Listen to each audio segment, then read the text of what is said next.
Joining us right now for his insight on all of this, Chris Simcox, who is the co-founder and president of the Minutemen Civil Defense Corps, joins us here on the Ed Schultz Show. Mr. Simcox, thanks for your time. You bet, Ed. It's good to speak with you again. You bet. Well, how do you feel about this bill failing at this moment? What do you think? Well, you could look at it from both ways, Ed. I mean, it's a shame that basically what it means is that the status quo will remain. We do need a bill. We do need our president showing leadership. What we need now, while the clock is ticking, why is the president, who has said 1,000 times we must secure our border? Well, here's your chance, Mr. President, and here's your chance to the Congress.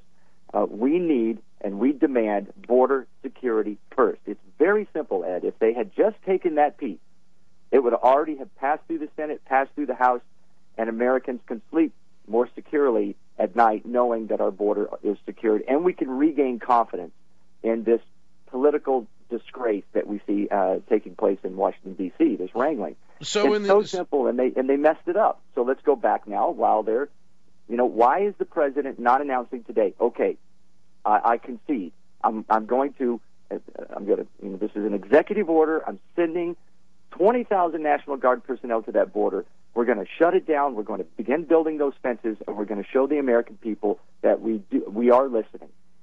So do you think that the president isn't serious about addressing this issue because it's very apparent in the 11th hour when debate was hot and heavy, he was nowhere to be found on this?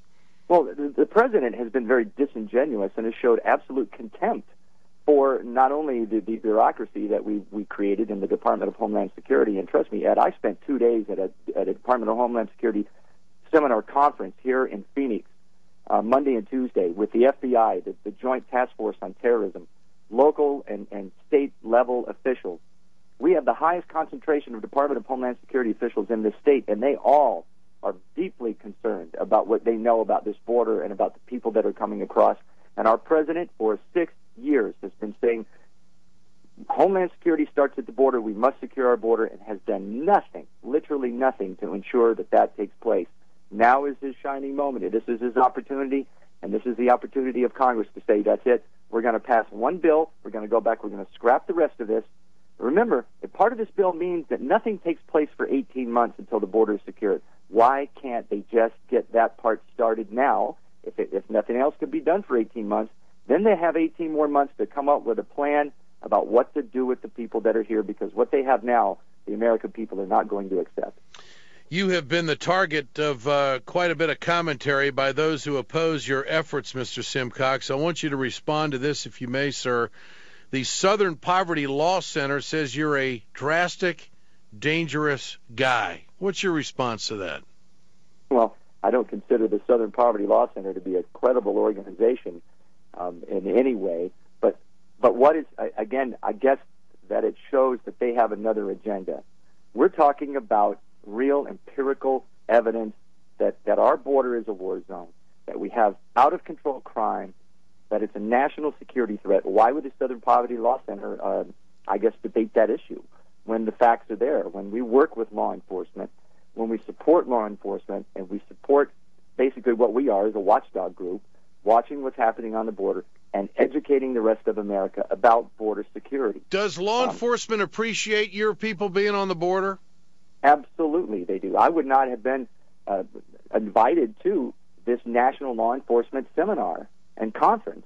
We work with the National Guard, we work with the Border Patrol, we work with local law enforcement. We're a pro-law enforcement organization.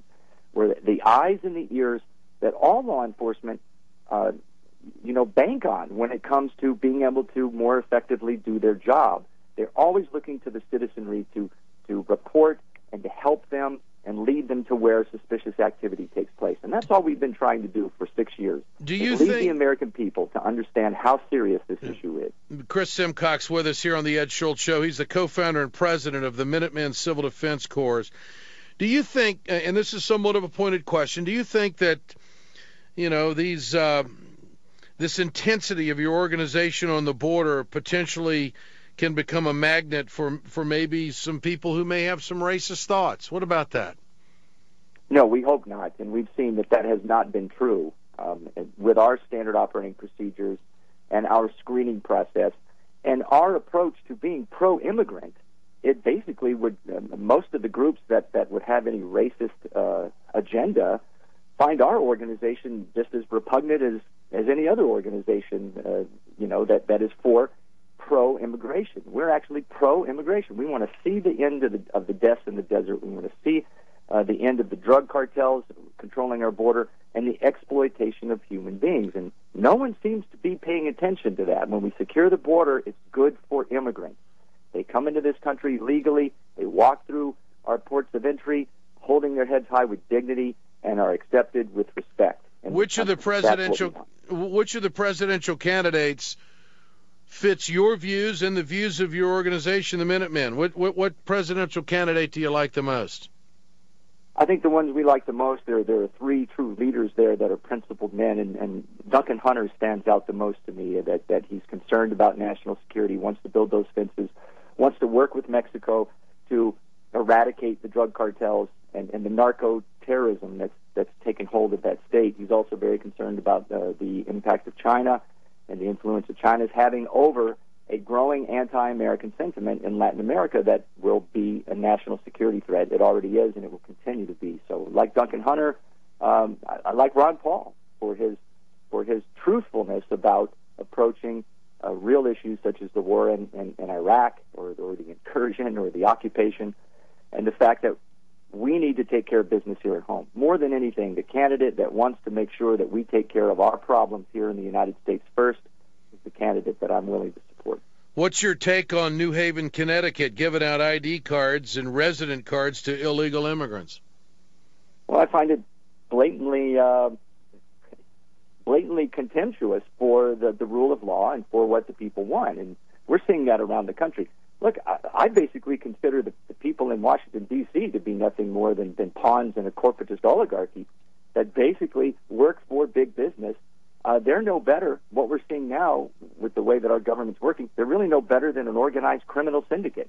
They should all be brought up on RICO statutes. And the government, the city government there in Connecticut ought to be brought up on RICO statutes. They're basically saying that they support illegal activity that makes them no better than the kingpins and an organized criminal enterprise. Well, what do you make of the ICE people, ICE agents nailing them 36 hours after the vote? And they did a raid and arrested 29 illegals. I said on this program that I think you could see it coming. What else could they do? Exactly. And again, I think, though, the raid necessarily should be simultaneously not only on those foreign nationals in this country illegally, but for these so-called public servants should be taken away in handcuffs. Tell us about this National Law Enforcement Seminar. Is there a lot of talk about border security? Everything is about border security. We have a Super Bowl here in Phoenix coming up next year, and we have a heavy concentration of FBI, local law enforcement, special task forces that are deeply concerned about the threat of terrorism at the Super Bowl, and all roads lead back to the border. They have more than enough empirical evidence that are deeply concerned about the connections with Hugo Chavez, Islamic fascist organizations, and the fact that the drug cartels are shuttling people into this country as fast as they can, no questions asked. And we see that there's narco-terrorism, there's a war going on just over the border in Cananea, there are beheadings.